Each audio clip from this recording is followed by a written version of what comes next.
Hey, Shakers. Hey, Shakers. Welcome back to another episode of Shaking Up the Game with your hosts, Haley and Ari. We're back to regular scheduled programming. Yeah, it feels like we haven't recorded in forever. Yeah, I have a lot to talk about. Okay, let's get right to it. Yeah, can we just yap for a little bit? Yeah, let's yap. Before we get into the rain check and then the shake up? Yeah, sure. Okay. Well, first of all, baseball is back. Baseball's so back. So back. So you want to yap about baseball, not like life? No, I want to yap about everything. Oh, okay, because I have my life's chaotic right now. There's a lot of reality TV drama. Oh, yeah. You'd be proud. I did do a little digging. Oh. The other day about it. See, it's a great time for you to binge Summer House, by the way. This is exactly what happened with Scandal. Yeah, then you went back and binge it. I fell off and I didn't know everyone was still watching it, and then all of the Scandal happened, and I said, "Oh, okay, yeah, we've all been watching," and no one decided to tell me that. Mm-hmm. So then I was like, "All right, this is worth it." So I went back and binged it all, and I was like, "Whew." So now I feel like I fell off Summer House. Yes. And now this basically Scandal Part 2 is happening. And so I'm like, oh, guess I got to go back and binge it. And we were ironically just talking about that. Yeah, they're really good about keeping themselves relevant. Yeah, no, I love it. That's one thing about reality. Okay, baseball's so back. Yeah, we went to opening day, which was a ball, a blast in a glass. Oh, a home run. Sure was. Except, you know what? No, they missed something. What? We talked about this beginning of the game. So, the first pitch for opening day, I feel like is obviously a big thing in itself. And totally down for somebody big in the city or an iconic Mariners player. I'm all here for that. Right. Well, it was giving, we're focusing on the Mariners, not anything else. Right. So I'm all for that. However, no, I'm not. I'm not. Okay. I think they missed the ball on this. Yeah. Because the Seahawks just won the damn Super Bowl. Correct. In their 50th season. Yep. We've made notes about how this city is so connected sports-wise that it's truly, special compared to other cities. Tell me why, going into the Mariners' 50th season, to feed off that energy, we couldn't have Mike McDonald out there on the mound throwing out the first pitch. We thought it was going to happen. It's like passing the torch. Ooh, okay, we did it in our 50th. Absolutely. Now it's your guys' turn. We weren't even really pondering it because we thought for sure it was happening. I was like, bring him out. Totally. I was like, where's he at? And no disrespect to the first ever Mariner, but yeah, no. there was very limited cheers for that pitch. I'm gonna be honest. It was just anticlimactic. And they did bring out Leonard Williams. We we did witness that, and that was great, and he got it all hyped. But a little missed opportunity. Yeah. We were just saying that there was room to bring in a Seahawk because there were so many postseason Mariners games where they brought back a lot of the old team, like the 2001 players, Lou Piniella, that whole thing. So those people had been utilized in the postseason. Correct. So we're like, okay, opening day, give us some Mike McDonald. Yeah, I just give us the pole. Yeah. Give us the enemy slasher. Yeah, I feel like it was just a missed opportunity. Only because we just won the Super Bowl in our 50th. 100%. If we didn't win, we don't need to do the Seahawks Mariners. No. Even JSN was signing his contract the day before, so he was around. He was in the 206. Might have cost something, but the stadium would have gone ballistic. Yeah, it just would have been good vibes. Okay. Okay. Oh well. Other than that, it was great.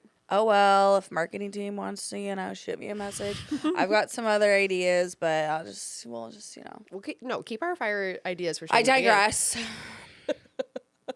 Yeah. Anyways, also, okay, I've been meaning to ask this. Yeah.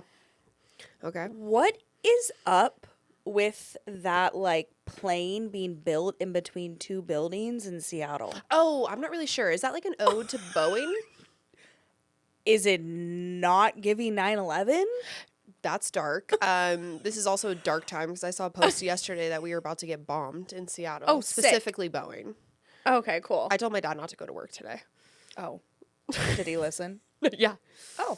Yeah. Wow. Yeah. The power of a daughter. But I'm like, is Iran telling us where they're bombing and what day? I don't know. I don't know how war works. Yeah, typically when I attack, I'm not telling them. So I'm not really sure about that. Okay, yeah, I think it is for Boeing. They're literally building a plane that's this. You can walk underneath it. Yeah, it's I've seen that. This big thing, but it's placed between two tall buildings, and everyone's kind of did we fully think this through? It just is, I don't know. I'm feeling a little weird about it. Okay. Whose idea was that? Well, that I can't confirm.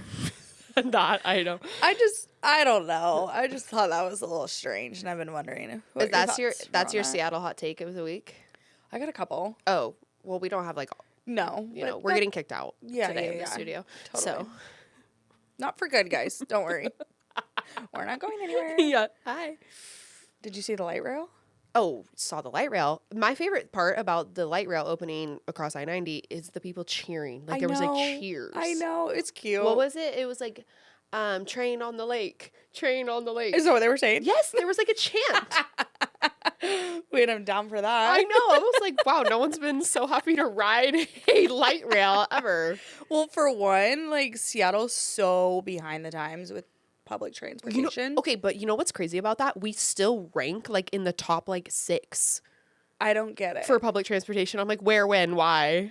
I think it's because there's like mass land in like Texas and like the Midwest. They don't own those They things? don't own that. Yeah. Well, or is it just counting how many people pay for the RTA tax? Well, yeah. Because I pay for that, but I don't have any public transportation. So if that one, the new light rail across 90 wants to then go south, take a little left turn and head on down. I would genuinely, like, I'm fascinated by Washington, D.C.'s transportation. It's like they got the red line, the yellow line, the green line. They got the whole fucking rainbow over there. Dude, I want blue and green line. Yeah, yes. And you can just, like, bop around. And I'm like, okay, we have got to figure out how, like, people from Renton can get... No, Renton. And, like, Kent. And, like, but, like, make it easier where it's like we can just hop on a train, take the blue line. Has the Sounder train. But yeah, that they run only on the weekdays for, like, 2 hours when people are commuting. I want train on 405. Train on 405. Yeah, like, come on, let's get this shit rolling. I have a hot take also, which this can be an open discussion for the viewers as we go into season. It has to do with the Mariners. Shocking. So, I know. I don't know anything else going on right now. Are you watching, when you're at home, are you watching the Mariner games on Comcast? Yeah. Okay. Xfinity? So this is, you probably aren't privy to this life. I am an MLBer. MLB TV? Yes, MLB TV. Okay. Free from T-Mobile. Hate to break the news, though. That blacks you out from Seattle Mariner games. Right. Confirmed. So you have to pay $100 to get the Mariners games for the year. So obviously I paid, Anyways, commercials. Ah. Huh. Wait, what are they like? They're the Mariners commercials. Which is great in theory, but hear me out. Wait, like the ones that they like film? Like the old school? The 2 or 3 that they filmed. Oh, okay. Over and over and over and over. Wait, you're joking. No, so because you're watching like the MLB TV, just the Mariners, you're only seeing like the game, like content. Like the Mariners content. You're not seeing like general cable provider commercials. So it doesn't go to that at all. It's like staying within its own thing.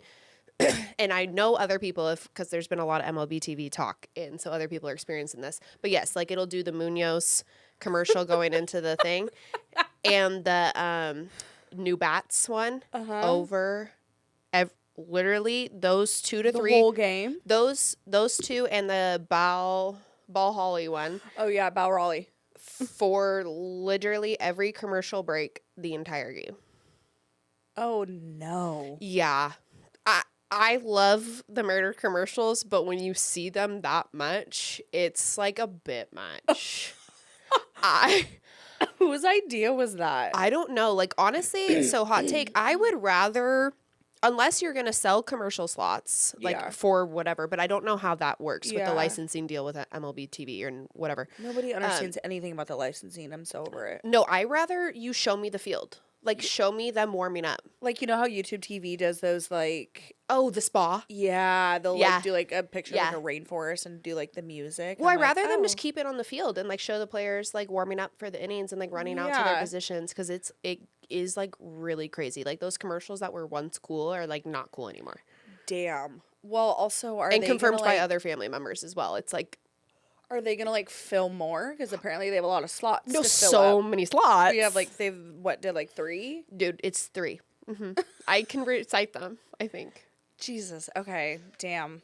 So that's a little bit much. I know that the MLB TV, Mariners TV, Xfinity, all of this drama is a hot topic. Yeah, and it's just like really frustrating, I think, because like I saw comments of being like, my grandpa who's 75 watched Mariners games his whole life, and he goes to turn on the TV and he's confused like where the games are, and I'm like, my heart's broken, first of all. Tell him to use ChatGPT. Oh, God. Because you know what? ChatGPT is not marketing to the right demographic, because that is perfect for old people. Totally.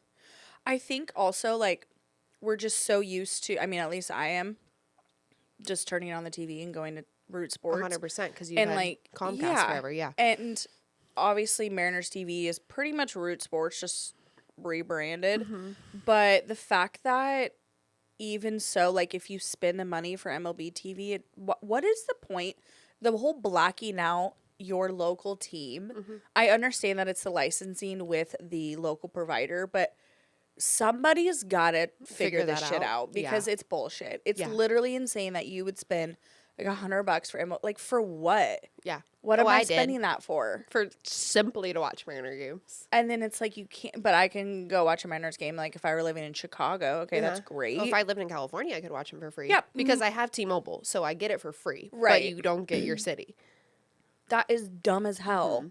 And I think it's even harder too, because T-Mobile's headquarters is in Seattle, and this is a perk for T-Mobile employees. So everyone automatically thought that, like, oh my gosh, MLB TV for free. Perfect. I'm get all the Mariners games for free. And it's like, well, no, you don't. So do you have, so MLB TV is pointless to have. I can watch all the other, like, teams. Unless if you wanted to watch like a Miami and then you're game. basically buying an upgrade, which is like you're buying Mariners TV through MLB TV. So I'm still but can like, you buy Mariners TV on its own? I'm not sure. I think it's cheaper through MLB TV or something like that. Anyways. What a headache. Then I also saw King 5 was like, hey, we'll show 10 games for free on King 5. I'm like, whoa, don't overdo it now. Out of 162, gee, thank you. Yeah, that's a new partnership. We'll have to post those dates because there's a few in April. The one thing I thought was cool about that is they will show the fireworks after the game. That's fun. Like on King 5. Yeah. But then it's like, realistically, let's say I didn't have YouTube TV, something like that. Say I don't have any of that, then I don't even have access to King 5.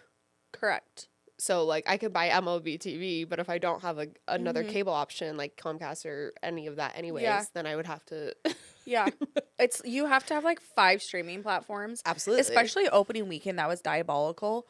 Like, first of all, having an opening day on Netflix, what the hell was that bullshit? It was opening night Wednesday before opening day, the Giants and the Yankees. What was the point of that? And I'm like, why those two teams? Because they did, like, super great last year? I don't care. Like, I understand that they're, like, iconic franchises, but I just think opening night is dumb when opening day is the next day. Just have all the teams play on opening day. Correct. How it always is. Correct. But I'm like, so people now have to have Netflix for that random event. And then people have to have Apple TV. Like, the Mariners were on Apple TV opening weekend, and we were on Xfinity, and we were on, what was it? Like, Sunday Night Baseball, which is... No, totally. Whatever channel that is. And it's just like, okay. And then Peacock. It's a hodgepodge. Like, oh my God. I love Peacock. Put everything on Peacock. Big Peacock fans. Put my whole life on Peacock. Yeah. Please. That's... Okay, moving into the Mariners' first series of the year. It was against the Guardians. Yeah. Cleveland Guardians. Yeah. Not to be confused with the Indians. That was a good series, I'll say. Oh, yeah. I saw, like, other just random MLB fans being like, that was a good series. I know. I was like, should we be worried? But I was like, I think we played... It was a competitive series to start. Like, we didn't play the Rockies. Yeah. Wouldn't have minded. Yeah, no. Miami Marlins almost, like, started off, like, they were one of, like, the 4 or 5 undefeated teams. And then all the comments were like, you guys relax. They played the Rockies. And I was like, damn. Was it? Because I didn't even see that. But I saw, like, their home run celebration. Which, mind you, one of the Marlins players got hurt on the home run celebration, climbing over the dugout wall. Oh. He landed on his wrist and, like, hurt his hand. And I was like, that's so Marlins. But when I saw the celebration, I was like, is this a Miami Marlins celebration? Yes, this is Miami Marlins year. Yeah, no, they played the Rockies. So okay. Wait, I did not know that. That's hilarious. So obviously very small sample size, but we're just going off what we have. Oh, okay. I don't think that we should have to say this, but we do, is to just not be worried yet. Oh, We've played, let's see, 4, 5. At the time of recording this episode, we've played 6 games. Right. We're about to finish the series with the Yankees as well. Yes. And to put that in NFL terms, we are just about 13 minutes or so into the third quarter of the first game. Oh, hell yeah. So, like, we got time. No, the Mariners are growers, not showers. It takes us some time. It takes us some time to get. I've never heard the Mariners described like that, but I'll take it. It's true. No, it's so the Mariners continue to make history though, even when we weren't doing great. Yeah. The Mariners became the first team in MLB history to start a season without a single in their first 2 games. We were hitting the ball, just not singles. We hit doubles, we hit home runs. Yeah, that's about it. And that's it. Yeah, point blank. That's the so Mariners though. Are just Bless them. To just pissing me the F off. We're so back. We're so back. That's how I know that like things will be fine. No, yeah, because they pissed us off until September last year. If they come out of the gate hot, I'm like, nah, I don't trust this. This is bizarre. So obviously we don't want to get too comfortable in losing games and like games that we should win. But I mean, we don't have Bryce Miller obviously yet. I know, my second sleeper pick. And also a thing to note that basically our bottom half of the lineup are the only ones doing things right now, which is great. Yeah. We love that. I believe opening weekend, Cal Raleigh, Julio Rodriguez, and Josh Naylor combined to go 3-45 with 19 strikeouts and 1 extra base hit. Yeah. That's abysmal. But a reason to be hopeful. No, they're not going to play like that all year. No. I just wish that Josh Naylor still hasn't got a hit. He did. Last night. Okay. Yeah, when I was and I kid you not, so I was at Tuesday night's Yankees game, and I kid you not, almost the entire ballpark stood up and clapped. Yeah. It was like a sigh of relief. Like, whew, okay. Because I think that what I worry, not about like this season in particular, just the Mariners as a whole, we sometimes do this with players where we put a lot of pressure on individuals. We witnessed this after Julio signed that big contract. Right. He was like the first player that we had with this large contract, all this pressure. Yeah. All this stuff. And then it just was not panning out. And we were like, did they pay him too early? Yeah. Right? All this stuff. So now then you go to off season and you see what happened with Cal Raleigh because after his year, now Cal Raleigh is basically like the mayor of this city. Yeah, he's clothing everywhere. Collections. How many commercials does the guy have? So many toilets, like so many tools. Like he's doing commercials for like banks, and everything now. New Balance deals, like all this stuff. MVP here, appearances here, and then in addition to the Josh Naylor thing, right? There's just so much hype. Like I just worry when we put the pressure on those twos. Right. Like one ask I have from this chair of mine is we got to cut the MVP chance out. Oh yeah. Betty, love all of you guys, but we're in a new season and like as a player with already the amount of pressure he has to even live up to 80% of what he did last year. Especially because a lot of the narrative around Cal Raleigh right now, not necessarily from Mariners fans obviously, but the league is like he was a one season wonder, and it's all this narrative saying that was a fluke last year. He's really not even that good. So let's be real. He obviously knows that that's what's being said. Right. I mean, and baseball is such a mental sport, which we've talked about forever. Like his post game the other night when he had the walk off against the Yankees, people were chanting it in the background, and I'm not gonna lie, you could see in his eyes that it was like, please, enough. Yeah. And he can't outwardly say that. No. But, like, we need to be better as fans. Oh, like, 100%. I remember even, was it during the playoff run or was it Yes, when we were like, please stop chanting it. It was to Julio, too. We were like, stop saying Julio. Just like, everybody relax. Them, yeah. Like, let them. So that's my one qualm. Star of the show, welcome Brendan Donovan. Dude, okay, what's the nickname we're going for? Dono? I like Dono. Dono. Easily. Yeah, I'm down for Dono. Sounds like Bono. Down for Dono. Do you know who Bono is? Yeah. Oh. Some guy. Yeah, singer. Yes, the rock band. What band? I don't know. U2. Oh, I did know that. Yeah, you and did. I also should know by the way you're looking at me because Big this U2 girl fan. has been to every U2 concert, and you would never guess, but it's true. Dude, I'm not gonna lie. Whenever I have to do those stupid things in class or work or whatever, where it's like Yeah. 2 truths and a lie, I'm like, been to 5 U2 concerts, and everyone's like, lie. I'm like, true. This broad? No way. Well, see, like, unlike everybody else, we had that U2 album forced upon us. Yeah, no, I already had you it. had iPhones. Yeah, she already had it and knew every song. Was like, yep, tickets booked, going to the concert. I'm dead. That's something where it's like, Haley, what's something that people wouldn't know about you? 100%. That's a fun fact. I know. It's like never broken a bone, and I love you too. Fucking random as hell. Okay, Dono, baby. Yeah, Dono. First 12 at-bats with the Mariners. 5 for 12, 2 home runs, 4 RBIs. I don't know what it is, but something about his stance when I'm watching him, I'm like, he's ready to fucking rock and roll. Dude, he's a fucking ball player. Yes. That's what we said. Yeah. He's a ball player. Yeah. He's giving me, there's nothing else going on in there besides, ball. I'm here to play ball. Ball is life. Ball. Ball. Yeah, he's like a dog. Ball. I love that he's wearing like a turtleneck jacket under his jersey. Like, this is shocking. I think it was after Sunday Night Baseball, maybe, and they interviewed him after the game, basically asking, how's it, with a new team? You're the new guy. How do you approach the clubhouse, etc.? And he essentially was basically like, I know I'm the new guy here. I just want to earn respect, but I know that it's not given, and it's just something that I work for every day is just to earn respect. Get to know the guys, get to know their families.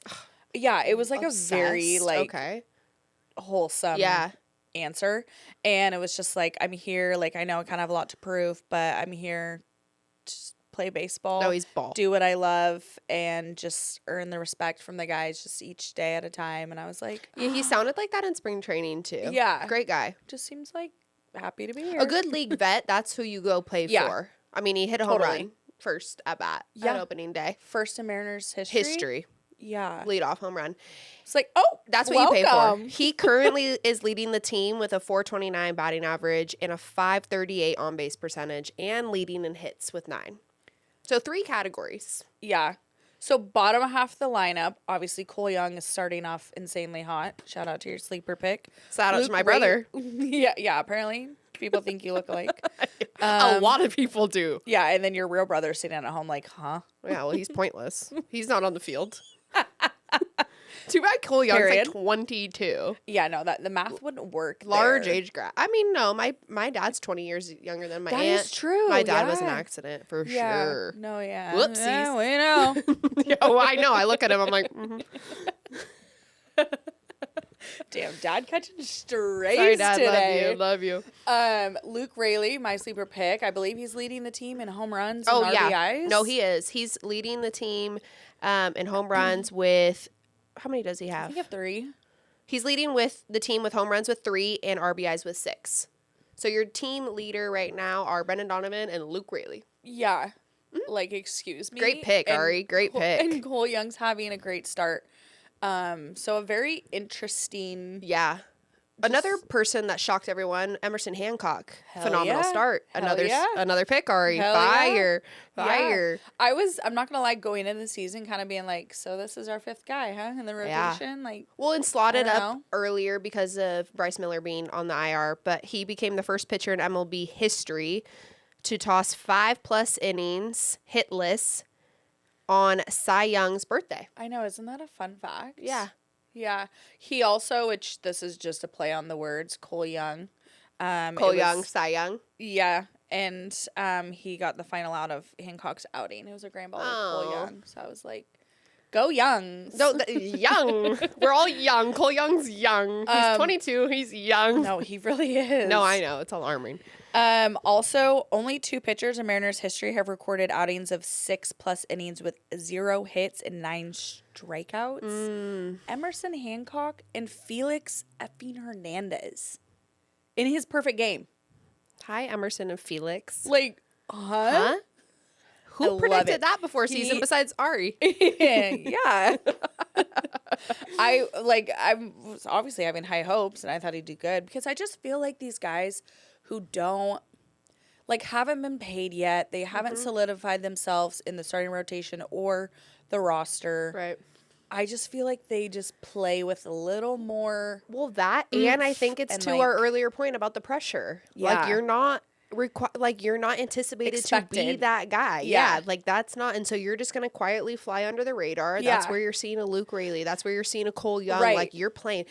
The one thing I've noticed with Cole Young too, and I haven't even told you this, but this season, like, he is the most expressive player I've seen on the team. Yeah, like, he's when really fun, like smiling. Yeah, he's getting these hits and he's smiling. Yeah. Like, I think last year, obviously getting called up during the season, like, again, there's pressure with that. Right. You're making your debut, you're trying, and then the team makes a freaking run, and now you're in the playoffs, and you're like, I was just in Tacoma, and then I was in Everett, and I'm lost, and I'm 22. And anyways, but there's such a light to him. Totally. It's great. Every time he gets a hit, he's like smiling. And I'm like, more of that. More of that. Yeah, I must have been Monday's game maybe or Sunday, one of the last few games. He like dove and caught he also did it too at the game I was at Tuesday night. Yeah. Dove and caught a ball and then just slung it to Josh Naylor on first. And it was like afterwards, he just had this fat grin on himself. I'm like, as you should. Yeah, he's not hiding it, which I respect. Yeah, it's really fun to watch. I love it. Finishing Mariners, rounding out the Mariners update for the week. Big news. The Mariners sign prospect Cole Emerson to a $95 million deal. Well, 8-year extension. Yeah. Never taken an MLB.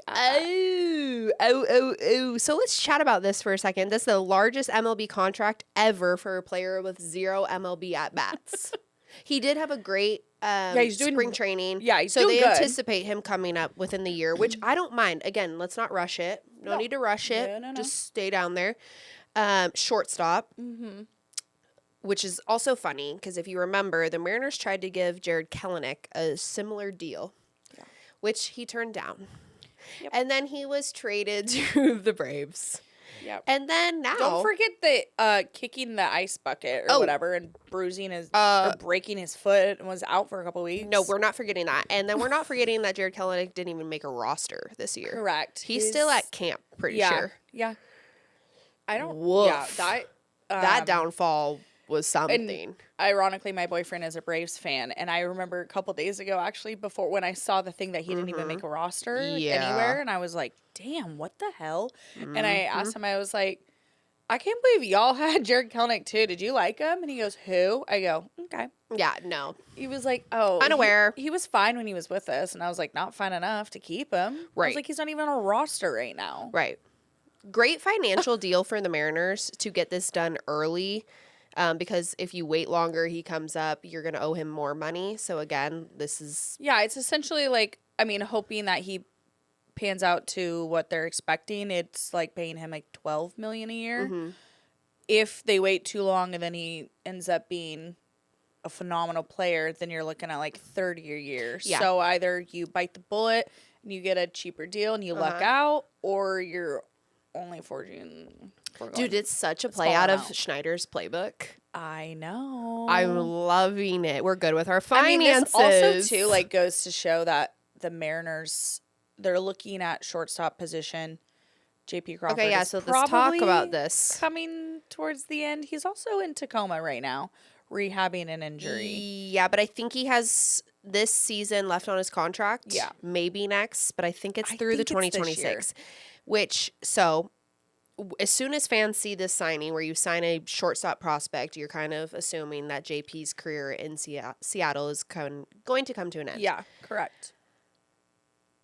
Okay, so who's going to tell him? No, who's going to tell him? But Jerry Dipoto obviously was asked that question.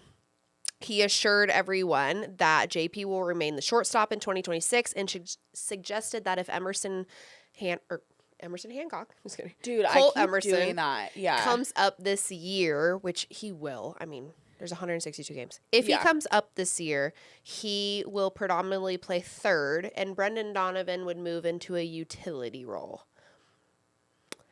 I don't know that I'm buying that. Yeah, I'm not. obviously Brendan Donovan does have the ability to play. Obviously, you're going to have to keep him in the lineup because he is. Right. What we're going to really see is if Emerson, oh my God, Cole Emerson. So that is right. I can just say Emerson. If he does come up this season, whether he's hitting or JP's hitting is going to play. Right. That's just the reality. And it's like that in baseball, really. Like, you'll lose your position in the lineup if you're not hitting. As you should. Correct. So I think, like, obviously Dapota's saying that because JP is who he is and he's a captain and he's a fan favorite. So you're saying you don't want to disrespect him either. Right. But clearly when you sign a shortstop, it's like. I think because at this moment, JP is the longest tenured Mariner. I think so too. So you obviously want to be respectful to that. And right. I think JP's position is typically the leadoff. Mm-hmm. Now with Brendan Donovan doing phenomenal at leadoff. Tuesday night against the Yankees. Ninth last year a lot. Yeah, Tuesday at the Yankees game, Donovan was in like 5th or 6th. Yeah, they moved him down because Ref Snyder hits first against lefties. Yes. And I was just like, I think we're doing a little too much. But I think that this JP situation and now the Mariners being a serious contender, right, where they're not expecting anything less than playoffs and World Series, that shortstop is a very critical position. Totally. And sad reality is, if you love JP, which we all do, you can't have a shortstop as a 9-hitter. No. That is also possibly not at their best in the field because of a shoulder injury. Correct. I mean, he's older. It's a business deal. He's older. And then you take a step back outside of the Mariners organization. You look at the league, look at Bobby Witt, somebody like that playing shortstop. It's like, obsessed. All right, there's right. Cole Emerson is a Bobby Witt Jr. He is a plug and play. He'll be able to just come in. He is already proving to be a great player. Obviously, that's why they signed him. I think that, Jeff Passan said that, what he was asked, what message does this give the fans and the players, etc. And obviously what we just said is kind of the message to the fans that JP's on his way out. Yeah. And Jeff Passan made a good point. He was like, this is also a huge message to players within the league, because this shows that the organization is totally serious. And if you want to win, like, Mariners is a place for that. Totally. Which I'm like, I don't think those words have ever come out of anybody's mouth. It's a serious move of like, hey, we already have the next one lined up. Like, even if JP had 1 to 2 more years, like now you have a prospect that's like ready to go. Yep. So in another year, we're not questioning who's going to be your shortstop, which again is critical to the success of a team. Exactly. So very interesting. Keeping up with the rain check. Let's move to a little Seattle Seahawks news. Yes, speaking of extensions. Speaking of Sweet Baby Angel King. Jackson Smith-Njigba is staying put. Jackson Smith-Njigba got his bag. He got his bag, rightfully so. No, and it's probably Louis. It's probably Gucci. It's probably whatever, because he is probably all of them. Stylish. I just love that he was just bopping around Japan too, and then thought, I got the extension, then I'll come home to Seattle and sign it really quick. Just put some pen to paper real quick. Yep. Obviously, we're all very excited and happy about this. We knew this was pretty much the goal this offseason. Yep. Expect an extension with Witherspoon towards training camp area is what they're saying. But we just have to make a couple notes, because this is another John Schneider masterclass. Looking at the contract, it's like, oh, that's a lot of money at first. However, obviously you just won Offensive Player of the Year, won the Super Bowl, no shit, Sherlock. Or you got a high asking price. Yeah, you're obviously going to be paid. Yeah. Here is where it gets chef's kiss. Oh, chess, not checkers. Exactly. Okay, so first things first is Jason still has 2 years remaining on his rookie deal, because he opted for his 5th year. So that's worth, I think, like about $27 million, making the entire contract a 6-year, $192.4 million, which averages about $32 million per year. So it's a little less than that big sticker price. I think, what is it, like 40? Yeah. He became the first or highest paid wide receiver. Oh, as he should. And it was like 40. I forget what the exact number is, but See, that makes sense to me, because if you're become the highest one where you actually were statistically the best one this year, instead of all these other ones where we see where this quarterback that's never even made the playoffs 10, becomes the first one, and I'm like, come again. The top 10 like highest paid quarterbacks haven't been to the Super Bowl, haven't won jack shit. I'm like JSN wins the Super Bowl, offensive MVP, the whole thing, and it's like that 1 + 1 = 2. Well, yes. Yes, that's what it's Boy giving. math is finally mathing. This one time. Okay. Good work, boys. So averaging over the 6 years, it's about $32 million per year. That's a fucking steal, obviously. Another reason why this is just phenomenal work is he definitely went against typical Seahawks way of doing things. They usually don't wait, or they wait until the 5th year. Okay. They wait until the contract is up. John Schneider definitely did this deal a year in advance, typically, than what the Seahawks do. Right. Wide receiver Puka Nacua. The only reason this matters is because they're in their division, first of all. And it's just genius move. So the Seahawks have basically saved the most amount of money of the league. I think our dead cap space was like $483,000 and some change. The following teams with the most dead money was $3.3 million. That is the gap that we're talking about, that John Schneider. I mean, talk about money moves. No money. So they have been budgeting for the JSN deal and also the Witherspoon deal. The Rams, however, have not been budgeting. No, so they don't say. Yeah, and obviously Puka Nacua it's time for him to get paid as well. Well, if he doesn't just buckle the fuck up and shut up. If he doesn't just focus on up. I mean, honestly, he might do the Rams a favor and totally have an Antonio Brown career defect and just see his way right out. Yeah, so he is going cuckoo. He obviously it's time for him to get paid. And what John Schneider did is he paid JSN first to get that deal done, because the wide receiver market inflates so quickly and so much. Now that JSN became the highest paid receiver, damn well Puka Nacua is going to be like, he's going to at least ask for $1 to $2 million more than JSN. Yeah. Probably mainly for bragging rights. Oh my God. For streaming rights. Exactly. Like, let's be real. His head is entirely way too big. And he's going to have more legal fees, so he needs the extra. Right. Yeah. So what John did is he was like, let's pay JSN, get this done and deal with. We have the money to do it. The Rams, however, do not. Puka's going to ask for more money. Oh, dude. Good luck with that. And then Puka starts going bangers, balls to the walls, acting like a numbnut.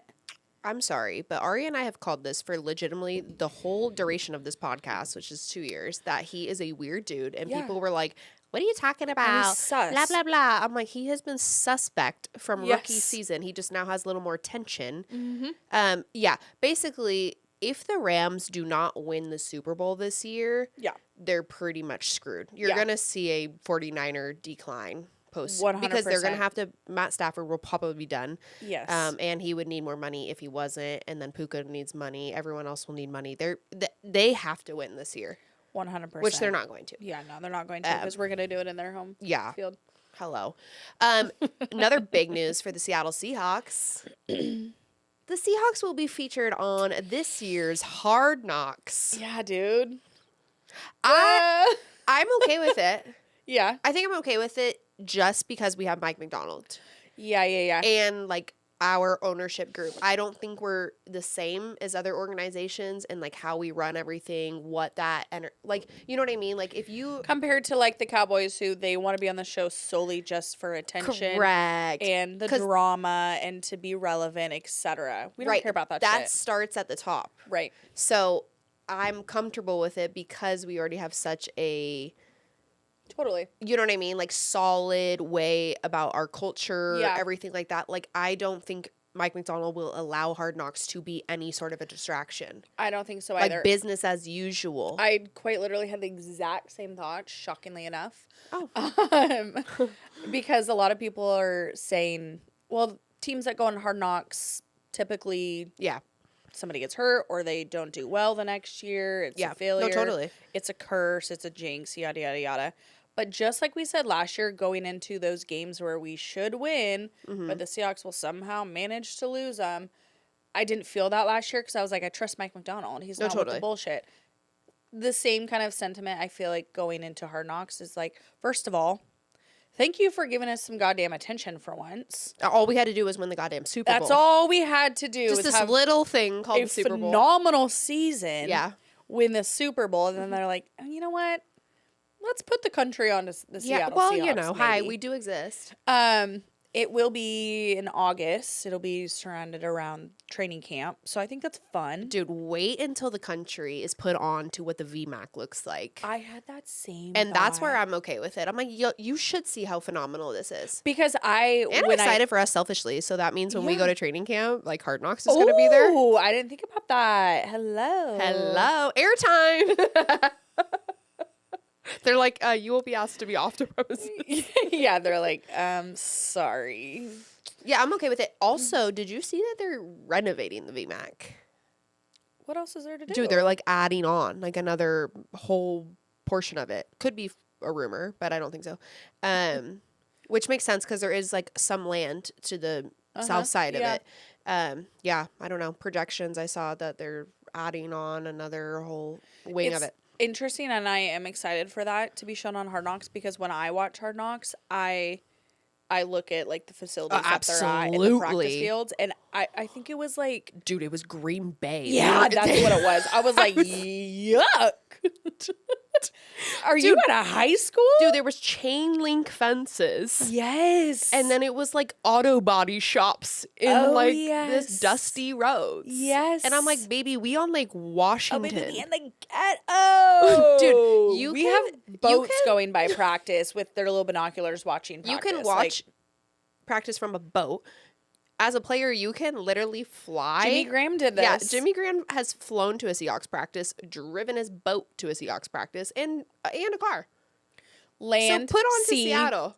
And air. No, we have it all. You can get to practice. Yeah. By those three methods. Yeah. That's such a flex. I don't care. No, I don't care at all. And when it's sunny on the water, oh my God, it is fucking stunning. Stunning. Yeah, no, that's like one of those things where I'm like, people don't know that about Seattle. I know. Cool. Put them on. Exactly. So but don't come here. I like the nod that like people will be able to see what Seattle is like and the VMAC and all that. No one fret. We have Mike McDonald. No fret. We have Mike McDonald. We're no bullshit here. More of a story. Okay, we're going to move into the shakeup. Yeah, there's some funny shit going on. Just a reminder, shakeup is just encompassing all things. You know, it can be food items. It can be different things around all the leagues. Yeah. You know, we're really shaking it up. We got to start with ABS. Dude. Which is not the automatic braking system. Because Correct. if you Google that, it's a pretty predominant thing in all of your vehicles. Which mine's fucked up, actually. Yeah. Yeah, she almost got me in an accident, you guys. Which was not my fault. That was the automatic braking system. Anyways, this is the automatic balls and strikes, which has now been implemented into the Major League Baseball. Phenomenal opening weekend. Wow. Chef's kiss. With the implementation of that. How did you like it? I like it overall. Yeah. I give my take towards the end. Yeah. My favorite part is that it is exposing these men and their false advertised heights. Which is so just on brand. It's so on brand. I'm not even joking, if I'm on a dating app and if you say you're 6'1", you -2, -3. It's always -2 inches. Yeah. Like, and especially not buying it. If you say you're 6 foot, baby, you're trying to just hit that number 6. 5'10". You're 5'10", and I'm 5'9", so you can't play with me. You actually can't play with me. No, that's just, it's rude. It's not fair. No, it's literally. And the thing is like there's tons of short girls out there, so like I think we need to, like the short kings, like just say your damn height. No, please take the short ones because your 5'10" could be tall for a cute little 5'3". If you guys don't know, it's because the automatic or the ABS now has a legit strike zone drawn out, and it's exact, which is powered by T-Mobile. Fun fact. And the strike zone is different per every hitter, for those that didn't know, based on your height, everything. It has to be exact measurement. Yeah. Before, it used to be like a formality, just casual of like, Like, there was a square. Yep. Hey, what's your height? What's your weight? What's your age? And they would put it in an ESPN database and, like, call it like that. Well, this is official. It's like what I do on my license. Like, I say I'm, like, 5'6" and, like, 130 pounds. Like, oh, my God. Yeah, it hasn't changed since high school. Hell no. And was I ever 130? It was probably 130 for a day, and I quickly surpassed that. No, I was 130 at one point. I thought I was fat. Yes. Which is diabolical. So, like, it's what we do on our license, but that's, like, a universal thing that we do on our license. Yeah. However, I'm not, nobody's checking that every single day. Okay. No.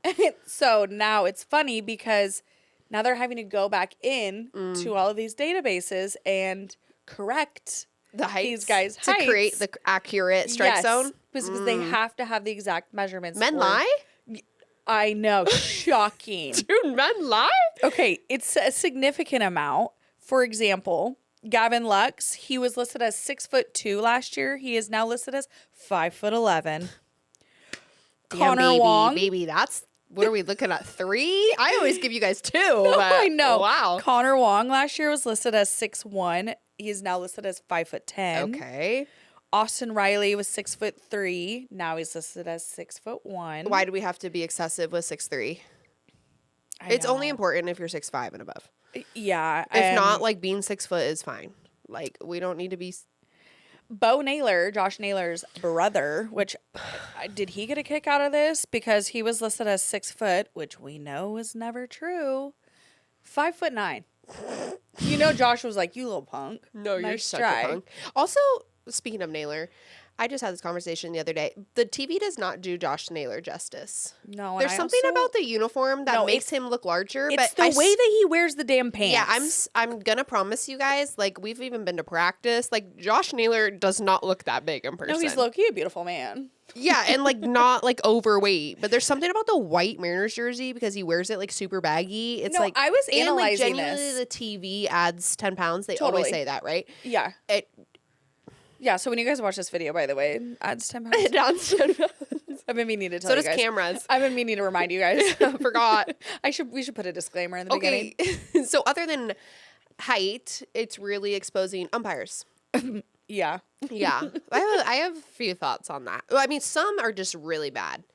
Yeah. Like, where they're completely missing it. Yes. I'm like, are you genuinely blind? Dude, some umpires are, like, getting, like, frustrated. It's, like, kind of sad. Yeah, they're embarrassed. I'm like, as you should be. Like, you've been doing this for how long? Right. If a casual who only played Skyhawks baseball as a child, am sitting in the stands and can tell that is a ball or strike, you're doing something wrong. Yeah, but I have a thought on this. My biggest qualm with the idea of ABS is it eliminates good catchers. Yeah. And as somebody that prided themselves on being a good framer, it like eliminates that, which also I'm giving this so I can give some respect to umpires, that why people are disrespecting them so much. Yeah. Because a catcher's job is to frame a ball that was not a strike into a strike. Obviously, it's a lot easier when you are looking at about 2 inches difference and you're making that part of the game. And it's a strategic position, part of the game. That's also 100%. What makes you a good catcher, is being a good framer. 1,000%. Yeah, I get that. So now the whole question about ABS is you're essentially eliminating that from a catcher standpoint. Yeah.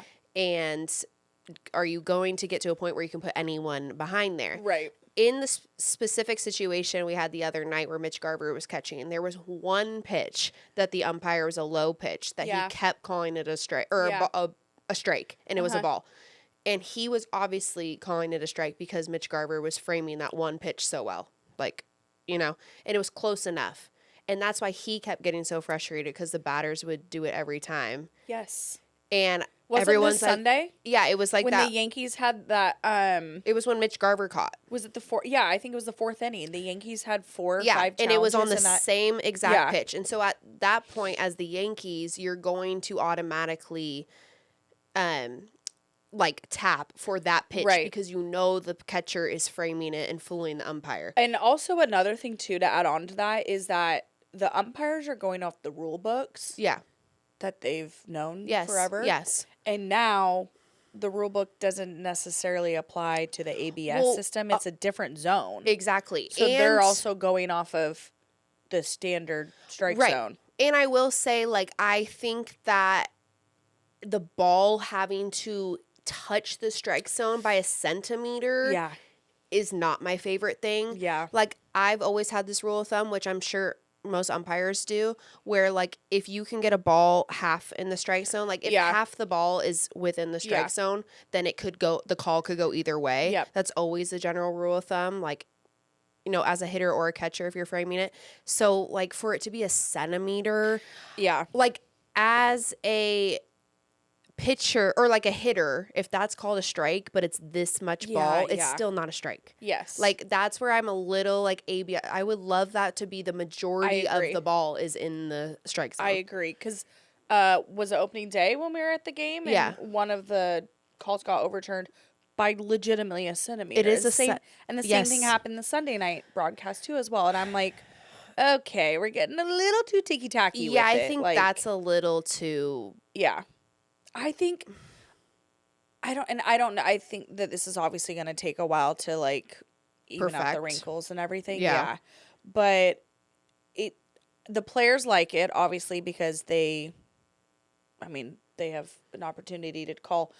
what it's really meant for is those, like, very important calls, bottom of the ninth, 2 on. Right. Like that situation in the World WBC, Baseball. Yes. Like, it wouldn't end on that. Yes. For games to not end on that, that's where I'm like, I love that. Absolutely. But I do, and maybe it's just opening weekend. People are excited to use it, test it out, get comfortable doing it, get familiar with it. It seemed like there was a lot happening. Yeah. And... sometimes I'm kind of like, okay, third inning, and it's like, maybe a strike, maybe a ball, and it's barely. It's like, okay, we don't need to be doing that. Like, I know it's going to, like, at some point kind of slow down the game. Like, people are excited about it now, but can it get like excessive? And I hope that like throughout the season it kind of totally calms down a little bit. Funny note to mention, because we love this number. Oh, yes. The percentage of calls overturned by players over opening weekend was the good old 54%. God, I've never heard 54% so much. I literally am reading this. I'm like, oh, 54. 54. Obviously, catchers are the most successful. Yep. With the overturns, hitters are not doing too bad. I think you can tell which hitters are really confident in calling it. Yeah. And again, like, you can quickly learn in the first couple innings what a starting pitcher is throwing, what is being framed, and then as a group in the dugout, you know which ones you're gonna tap for. Correct. And obviously, because they have the video footage in their dugouts, so they're seeing like, oh, could have called it on that one. Hey, next at bat, if you see one on the outside, like, there's a lot of this now going on. Right. And like we've said, baseball is such a mental game. There's also a lot of those things that play into the part of like just analyzing and kind of working off like what the pitcher's throwing that day. Yeah. Typically it was what that umpire is calling strikes and balls. Like, that's how you're like, okay, this pitcher is calling a lot of outside, et cetera, and you can read that. And then as a batter, you kind of know also what you're working with. It'll get a little harder as the game goes on when you bring in bullpen pitchers. Yeah. Because obviously that's going to change, but yes, as a starting pitcher, you're planning for that. You know. But hopefully they figure that out. 175 challenges over opening day, so we're getting on with it. You see Gino Eugenio Suarez twice, 2 in a row. Yeah. Also, Randy Rosarena got a little cocky one of those days. So fun though, like, that's fun. That's so Randy. He was already unbuckling his strap ups and everything, and whatever strap ups. Pause. Strap ons. Him and Cal are good now. Yeah. He was calling the ball to be overturned for a ball for him to get to walk to first. Yeah. And before they'd even like confirmed the call, he was already taking his fingers and everything. And mind you, it was this much. Yeah, and going to first, I was like, baby, I'm glad you got that right, because I'm embarrassed with you. Right. If we got a little too cocky there. Right. That's so Randy, though. So much sass. Okay, we got to talk about, to finish the shakeup, some stadium situations and drinks and beverages. What the hell are the Dodgers doing with the Shohei Ohtani Cup? Okay, I had to look into this because... No, I've seen you this. got me fucked up if you think that I'm paying $75 for a okay, it's a collector's item, to be fair. No, it's not. But a cup that I only get a refill of soda for that day of purchase, you got me fucked up. How good is that soda? What's in the soda? No, what's on the cup? It's the not cup McDonald's Coke. No. It's not McDonald's Sprite. Do the Dodgers pay their players with funds from the Shohei Ohtani souvenir cup? They must. They were like, yikes, we gotta jack these babies up. No, crazy. And then they got so much backlash for it, rightfully so, because hello, in this economy, like, read the room. My gas is $6. It's disrespectful. You think I'm spending $75? No, that's without tax. Without tax, period. I saw people put receipts and it was like $99. Like, this is absurd. For a cup. I don't understand it because it has texture. I don't care. It has his jersey and his name, and it has a belt on it. You can literally bring water bottles into the stadium. Go on Etsy, support a local small business, and have someone make you a fire Shohei Ohtani cup. I know. That's what I'm not understanding. Okay, it gets worse because so then they literally got so much backlash about it.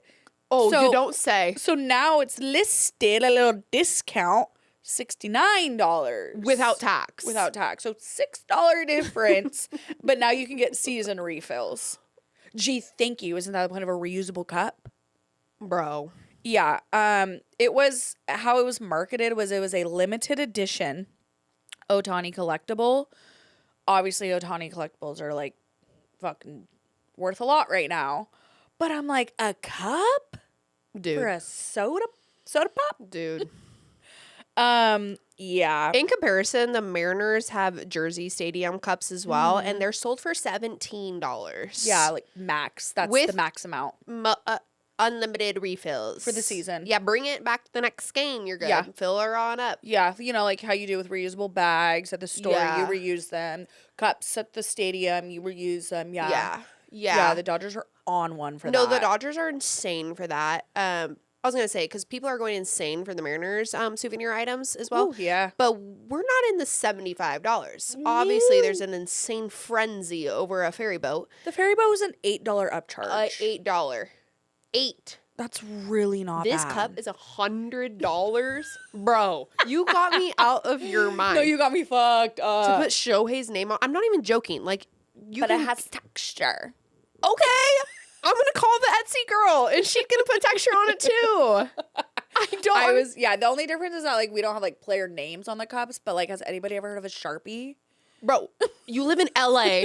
There's hella businesses there. There's so much. There's so many little boutique shops. There's so much creativity. Yes. Oh, what? I'm sure there's somebody that would love to make you a collectible.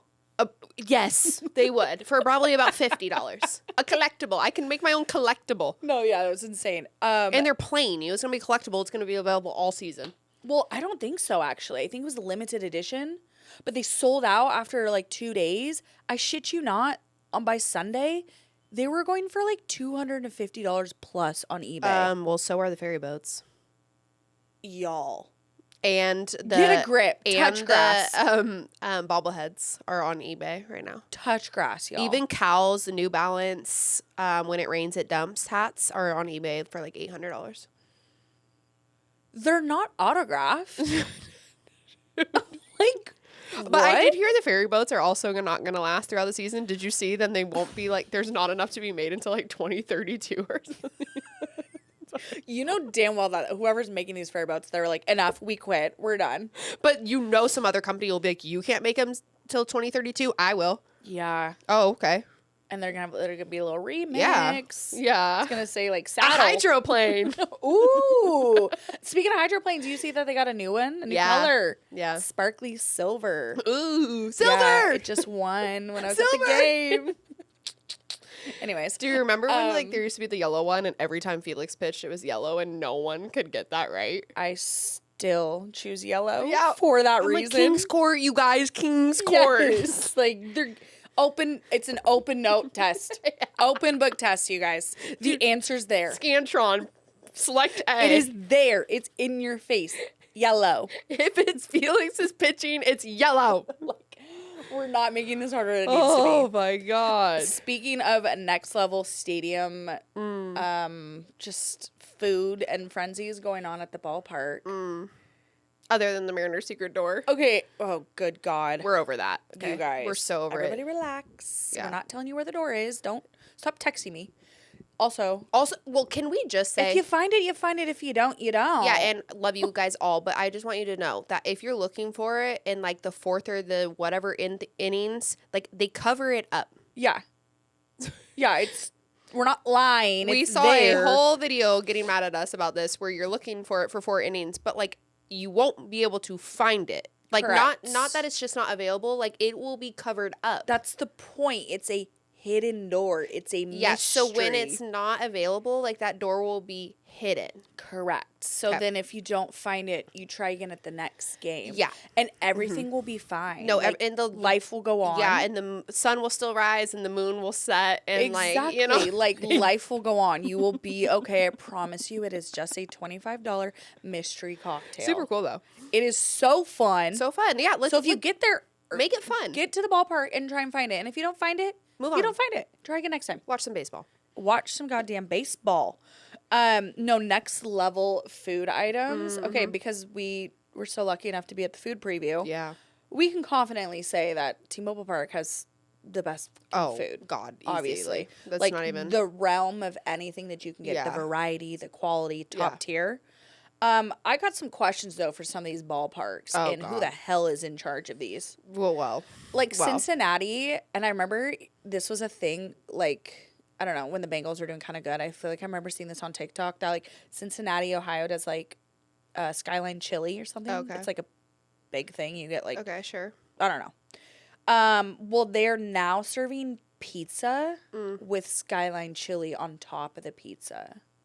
What are the bathroom lines like? Thank you. I'm like, I just immediately think dookie butt. Like, sorry, I'm immature, but what? What are the stadium bathrooms like? I don't want to know. The Arizona Diamondbacks are also doing some crazy crap.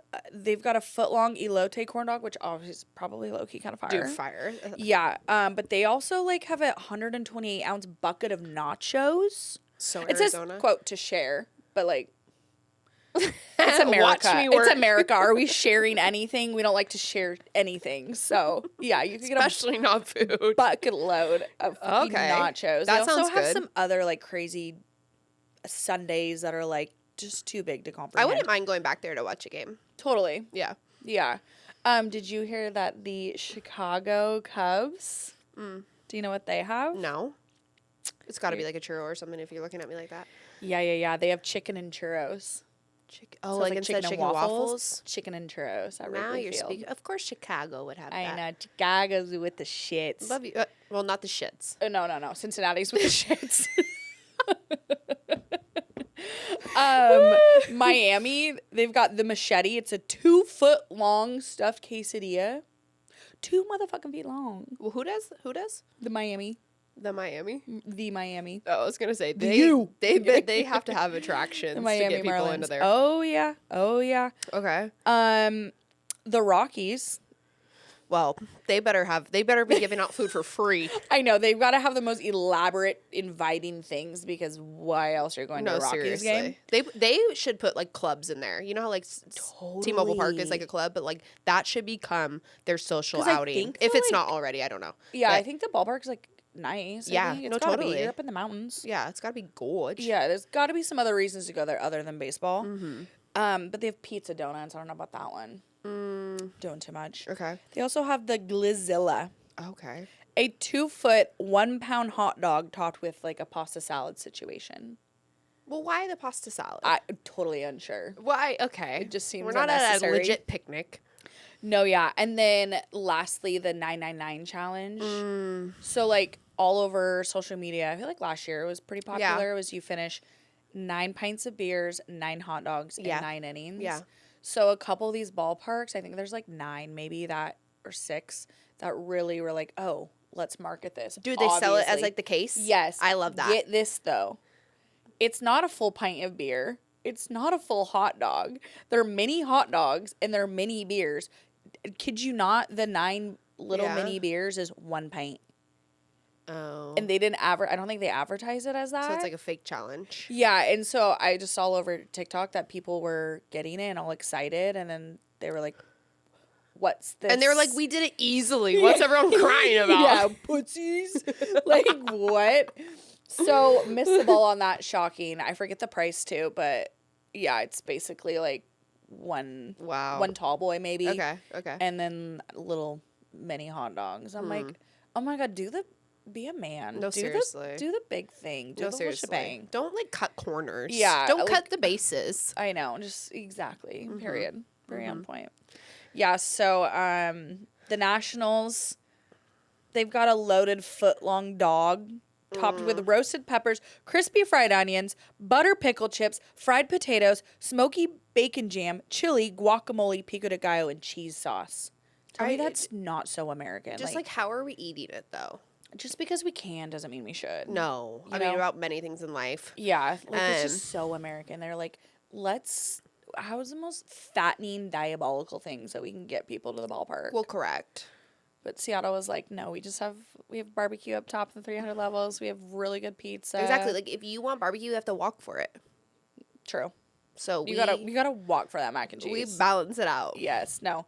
Shout out to T-Mobile. I don't think we had anything. No, we don't have anything strange. Like we just have a bunch of good food. And then we've got the ferry boats, which it's been so fun to see everyone get those at the game. I'm like, no, it's so fun. I love it. Yeah. They were talking about on the Sunday night broadcast too, just like how. No, we love a ferry boat. Bananas for the ferry boat.